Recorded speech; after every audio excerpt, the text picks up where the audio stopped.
Don't get back home until you get married with a good job, loser! I didn't think I'd ever end up sitting here, talking to a camera like this. I don't even know if anyone is going to watch this, or if it'll just disappear somewhere on the internet like everything else I've tried lately.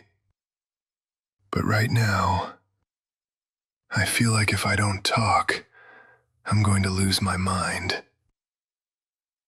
My name is Mike. I'm 24 years old.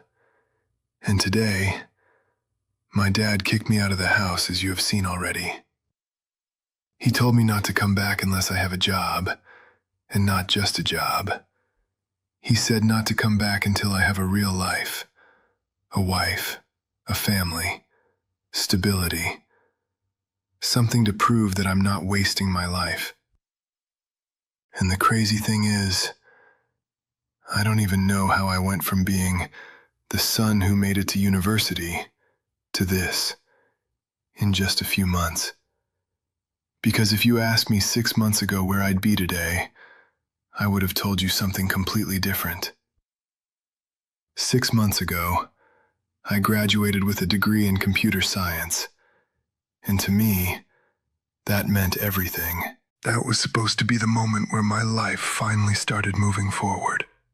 4 years of my life. All the stress, the pressure, the sacrifices. It was all building up to that moment. I remember how hard those years were. People think computer science is just sitting in front of a computer, typing some code, and that's it. But they don't see the nights where your brain just stops working.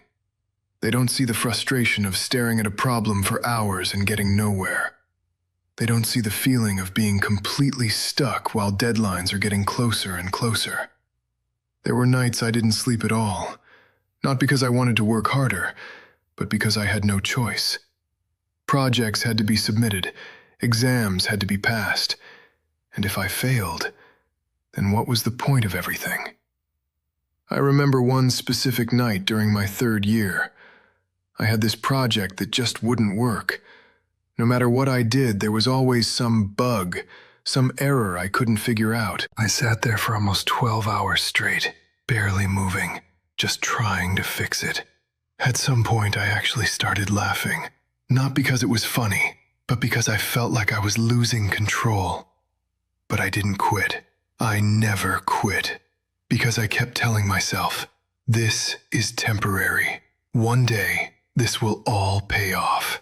That thought carried me through everything. And when graduation day finally came, it felt real. It felt like I had made it through something difficult, something that actually meant something. My mom was so proud. I can still see her face that day. She looked at me like I had achieved something incredible. She kept telling everyone, "My son is a computer science graduate." And I won't lie, that made me feel good. My dad, he didn't say much. He never really does. But when he shook my hand, he looked me in the eye and said, "Now it begins." I didn't fully understand what he meant at the time.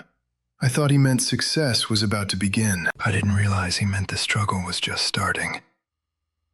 The first couple of weeks after graduation were actually exciting. For the first time in years, I felt like I had control over my time. No classes, no exams, no deadlines. Just me and the future. I woke up early every day. I made a plan. I updated my resume, built a portfolio website, added all my projects, tried to make everything look as professional as possible. I remember sitting there, looking at my portfolio, thinking, this is it. This is what companies are going to see. This is what's going to get me hired. I started applying to jobs immediately. I didn't wait. I sent applications everywhere. Junior developer roles, internships, entry-level positions, even some mid-level roles just in case I got lucky. At that point, I still believed something simple. If you try hard enough, something will happen. But nothing happened. The first week passed, then the second, then the third. No calls. No interviews. Not even a single real response. At first, I told myself it was normal. People always say finding a job takes time, so I didn't let it affect me. I just kept going. I increased the number of applications. I started sending out 15, 20 applications a day. I customized my resume for each one. I wrote cover letters, even though I hated writing them. I tried to sound confident, motivated, passionate, even when I didn't feel that way anymore. Then the emails started coming in. At first, I was excited every time I saw a notification. My heart would start racing. I'd think, this could be it. But every single time, it wasn't. Thank you for your application. We appreciate your interest. We regret to inform you. I started to memorize those phrases. I didn't even need to read the full email anymore. I already knew what it was going to say. Rejection. Over and over again. After about a month and a half, I had this moment where I just sat there and stared at my screen, asking myself, what am I doing wrong? Because I was doing everything people said I should do. I had a degree. I had projects. I was applying consistently. So why wasn't it working? That's when things started to change. Not just outside, but inside me. I started doubting myself. Maybe my projects weren't good enough. Maybe my skills weren't strong enough. Maybe I wasn't as smart as I thought I was. And that doubt, it grows fast. Around that time, my dad started paying more attention to what I was doing. At first, it was just simple questions. Any updates? Did you get an interview?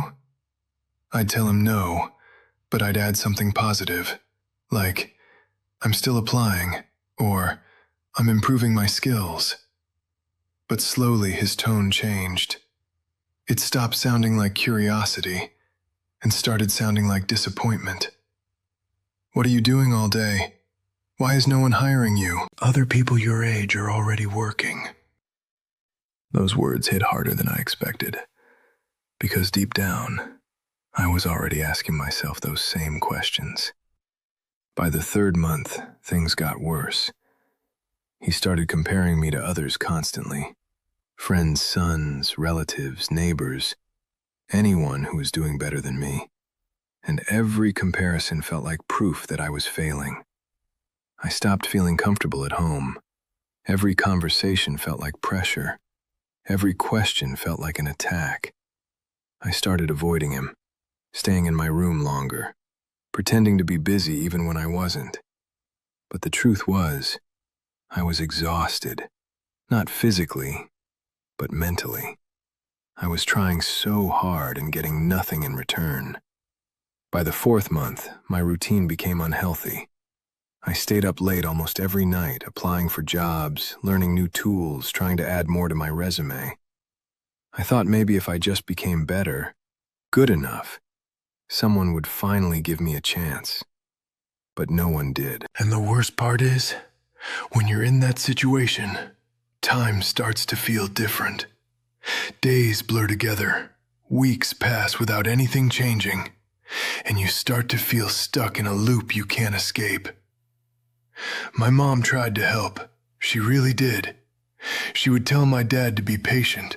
She would tell me not to give up. But even her support couldn't fix the situation. Because at the end of the day, I still didn't have a job. And then, today happened. This morning felt normal at first. I woke up, checked my email, saw nothing new, same as always.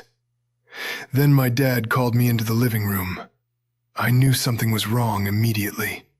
He was calm, too calm. He looked at me and said, I'm 24 years old with no job, no income, no direction. I tried to explain. I told him everything, how hard I've been trying, how difficult the job market is, how I just need more time. But he didn't want to hear it. He said time is something I've already wasted. And then he told me to pack my things. I didn't believe him at first. But then I saw his face, and I realized he meant it. My mom started crying. She kept telling him to stop, but he didn't change his mind. And then he said something I don't think I'll ever forget. Don't come back unless you have a job, and a real life, a family, something to prove you're not useless. That word, useless, it stayed in my head. I packed my bags slowly. I didn't even know what to take. It felt unreal, like this couldn't actually be happening. But it was. And then I walked out of the house. No plan, no idea where to go, just out. And now I'm here, sitting outside, with everything I own in a bag, trying to understand how my life turned into this. I keep replaying everything in my head, every decision, every moment, every mistake. And I keep asking myself, is this my fault? Did I choose the wrong path? Did I believe something that wasn't true? Or is this just how life is sometimes? Because no one prepares you for this part. They tell you to study, to work hard, to get a degree. But they don't tell you what happens when you do all that, and it still doesn't work. They don't tell you how it feels to be rejected over and over again. They don't tell you how it feels when your own family starts losing faith in you. They don't tell you how it feels to sit outside your own house and realize you don't belong there anymore. I don't know what's going to happen next. I don't know where I'll sleep tonight. I don't know how long this is going to last. But I do know one thing. I'm not going to let this be the end of my story. Even if I feel lost, even if I feel like I've hit the lowest point in my life, I'm not done. I'm going to keep trying. I'm going to keep applying. I'm going to keep learning, even when it feels pointless. Because somewhere out there has to be a place for me. And maybe one day, I'll look back at this moment, not as the moment I lost everything, but as the moment that forced me to keep going, no matter what. And maybe, one day, I'll come back. Not because I need to, but because I made it. And before I end this, I'm not really used to asking for anything. But if you made it this far, if you actually listened to my story, then please, support me. Just hit the like button, subscribe, and turn on the notification bell. It might seem small to you, but for someone like me, sitting out here with nothing, it means more than you can imagine. Maybe this video reaches someone. Maybe it changes something. So yeah, if you felt even a little bit of what I'm going through, don't just scroll away. Stay and be part of whatever comes next.